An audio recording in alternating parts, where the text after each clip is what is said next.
Bring to us your poetry from inspiration sought. Come join us with your images, your verses, words, and thought. From here, we'll share your balladry with those who do not know it. This platform's here for you to show the world that you're the poet. Welcome to episode 62 of You're the Poet, the poetry podcast featuring you. I'm host Matt Burgio, and I'm here with co-host Phil Burgio. Phil, welcome. Glad to be here.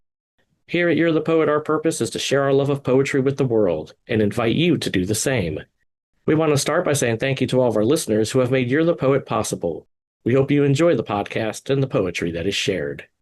If you've written any poetry and you want to share it here, whether you just have an interest in poetry, consider yourself an amateur poet, or are a professional poet with published works, contact us to be a guest on a future episode. Our featured guest for this episode of You're the Poet is Christopher Maurice, who is joining us from Toledo, Ohio. Christopher, welcome to You're the Poet. Thank you, Matt. It's an honor to be on here and reach out to other poets. Yeah, we're glad you could join us. We look forward to your contribution to the episode. To start things off, I'm going to share a classic poem for the episode.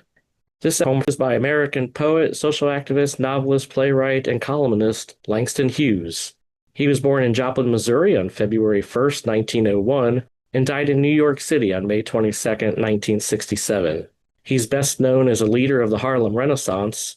The Harlem Renaissance was an intellectual and cultural movement of African American music, dance, art, fashion, literature, politics, scholarship, and theater during the 1920s and the 1930s. Most of Hughes's poetry was published in The Crisis, which is the official magazine of the NAACP. It's been going since 1910. It's the longest running African American magazine that's out there. Still going today. His poem titled The Negro Speaks of Rivers was first published in The Crisis in 1921, and that became his signature poem. And that poem and others were part of his first book of poetry entitled The Weary Blues, which was published in 1926. No, I'm not going to share that poem, but the poem I am sharing also comes from The Weary Blues, and it's called The Dream Keeper. Bring me all of your dreams, you dreamers. Bring me all of your heart melodies, that I may wrap them in a blue cloud cloth, away from the too rough fingers of the world. Langston Hughs. Nice and short and good. Another side note, he went to the same high school as my parents did in Cleveland. I just had to put that in there. That's pretty cool. Yeah, I want to keep it short, but I love the whole sort of theme of this poem, that recognizing that, the craziness of, as he says, the two rough fingers of the world. Like, let me take your dreams, these poetic dreams, and kind of keep them in the safeguard. I kind of think that was a very neat concept. So that's part of the reason I chose this poem.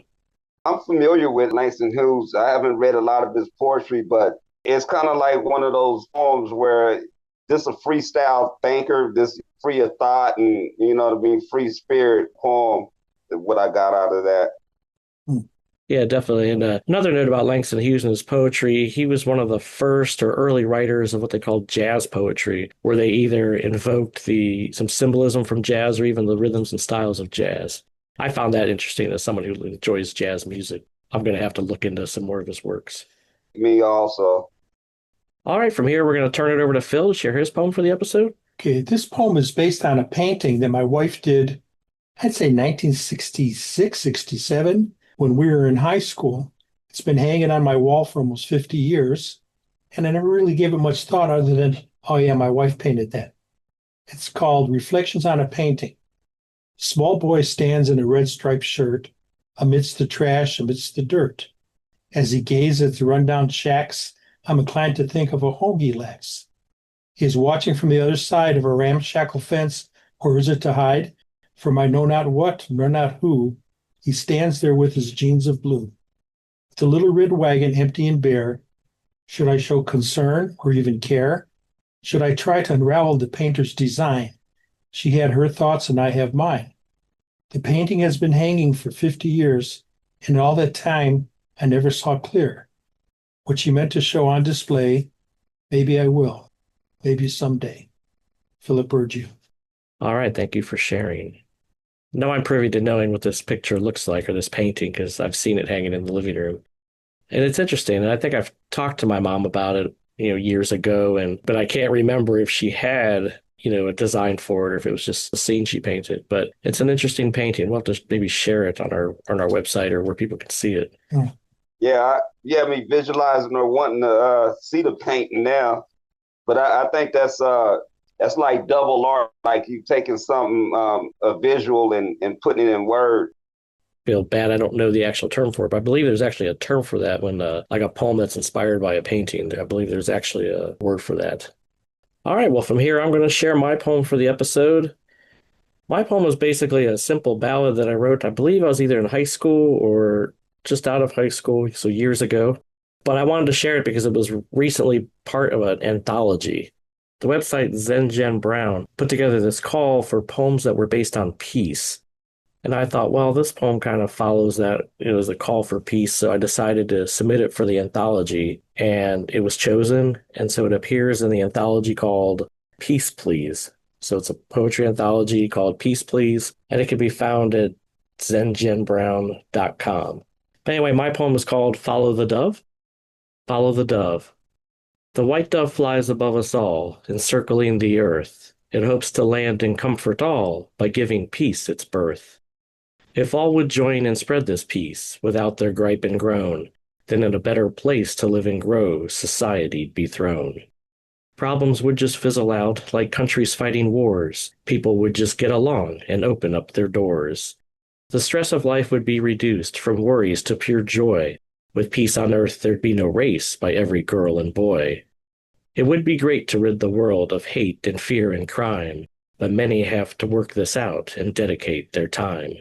Create as one a peace-bound world and greet the flying dove. Share its symbol of joyful peace and show the world your love. Matthew Burgio. Good poem, Matthew. Good poem. Thank you. I find it interesting that because the dove is always been symbolized to bring peace and serenity. I want to ask what inspired you to write that. I do not remember actually. It's probably going on, I don't know, over 20 years since I wrote it, but I can't remember why I wrote it. I don't know. I know I was starting to get active in the church at the time. And so, I was seeing a lot of symbolism of the dove and a lot of, like the Holy Spirit being symbolized as the dove. And I can't remember, if there was anything going on in society or politically that made me think about why we would need this call for peace. I wish I did remember. Yeah. Well, you live on the third rock from the sun, and there's always been a need for peace.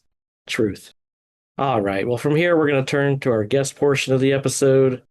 Christopher Maurice, you're the poet. Show us what you've got. All right.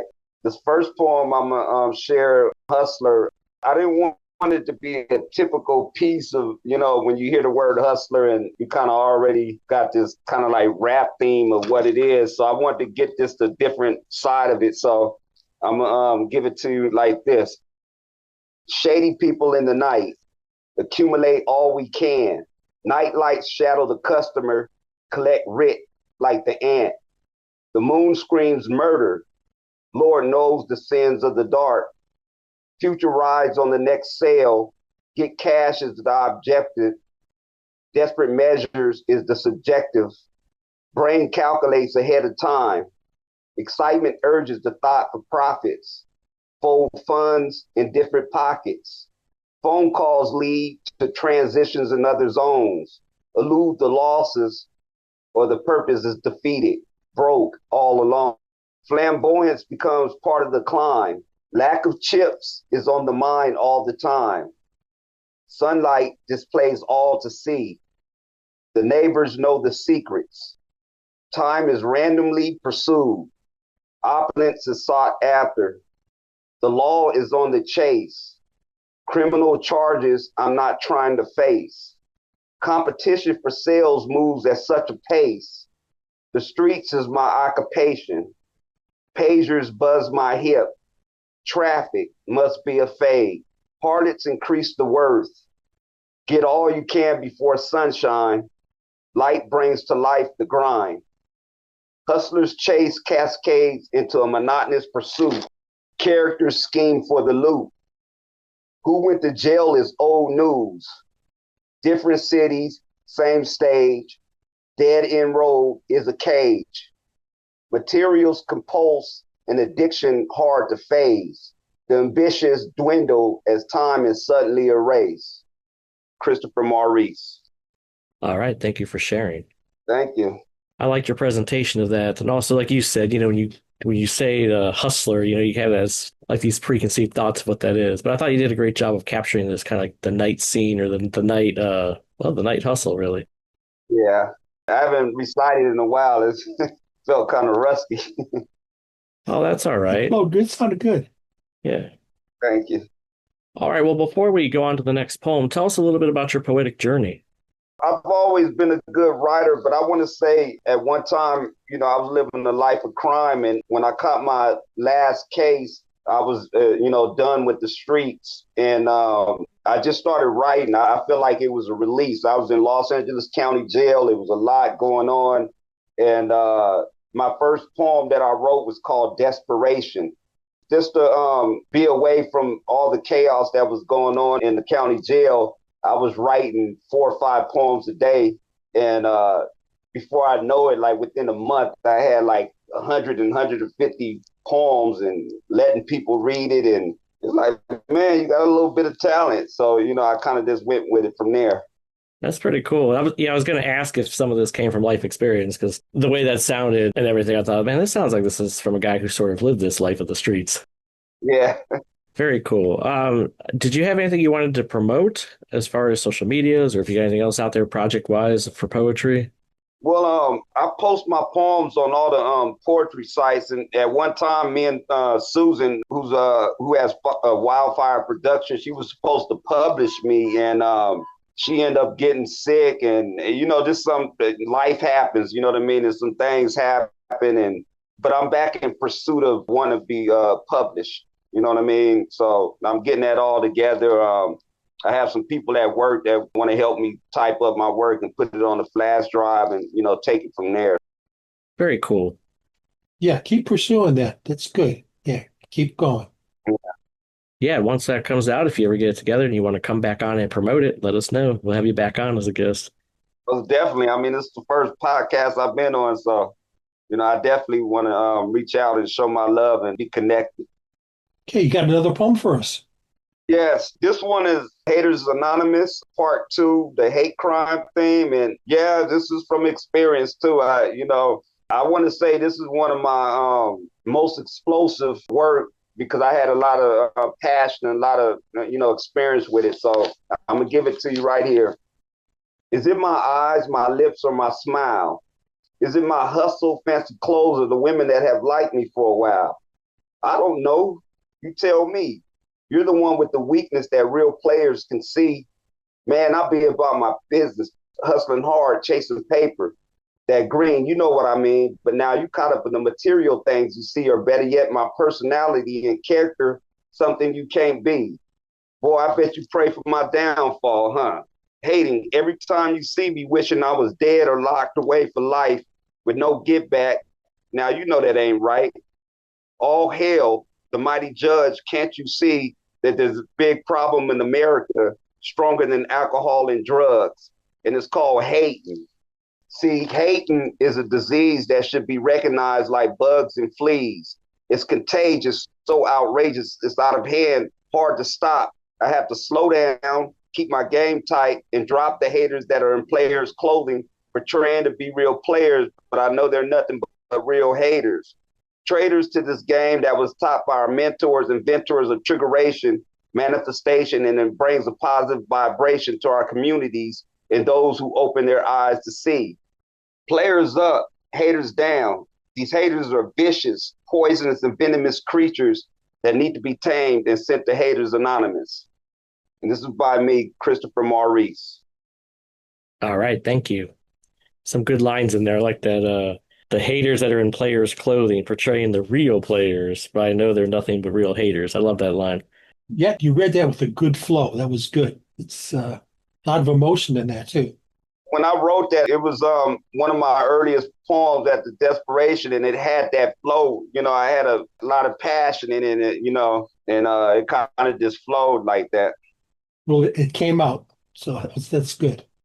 Thank you. Very cool. All right. Well, thank you again for sharing your poetry. Is there anything else you'd like to say about poetry or what you've got going on before we wrap things up? I want to say poetry is powerful, and it gives the artist a voice. it's something that's rare. It doesn't get enough credit like it should be, as of course, other writers. I write every day. I journal. I have different works that I have for my poetry as far as theme poems from my collaging. You know what I mean? I write a poem for each collage that I do. I'm in pursuit of becoming published and reaching out to other poets and open up the make it more broader than what it is.